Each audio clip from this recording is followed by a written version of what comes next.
Welcome to our channel. Today we how to reduce network latency with Microsoft Azure. Easy tutorial step-by-step clearly. First, begin by logging into your Microsoft Azure portal.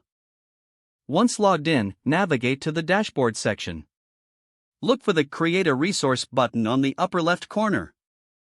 In the search bar, type Virtual Network and select it from the drop-down. Click on the Create button to start setting up your virtual network. In the configuration window, enter a name for your virtual network. Choose the appropriate region that is closest to your user base. Set the address space for your network according to your requirements. Proceed by clicking on Subnets and define a subnet to manage network traffic. After configuring your virtual network, click Review plus Create. Once validation passes, click the Create button to launch your virtual. Next, go to the Network Watcher service in the Azure portal. Enable Network Watcher for the region where your resources are located. Now, head to the Connection Troubleshoot feature within Network Watcher. Input the source and destination IP addresses to check network connectivity. This tool will help identify potential latency issues between resources. To further reduce latency, consider enabling Azure ExpressRoute. ExpressRoute provides a private connection between your on-premises infrastructure and Azure.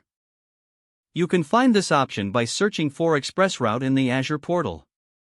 Follow the prompts to create a new ExpressRoute circuit. Select the bandwidth and redundancy options based on your needs. Once configured, link the ExpressRoute circuit to your virtual network. Next, implement Azure Traffic Manager to optimize performance. Search for Traffic Manager in the Azure portal and click Create. Choose the routing method that fits your scenario, such as performance or priority. Link your Traffic Manager profile to your application and monitor the latency and performance metrics within the Traffic Manager dashboard. Finally, leverage Azure CDN to cache content closer to users. Search for CDN in the Azure portal and initiate the creation of a CDN profile. Configure the CDN to cache static content from your application. Don't forget to like this video and subscribe to our channel for more step-by-step tech guides.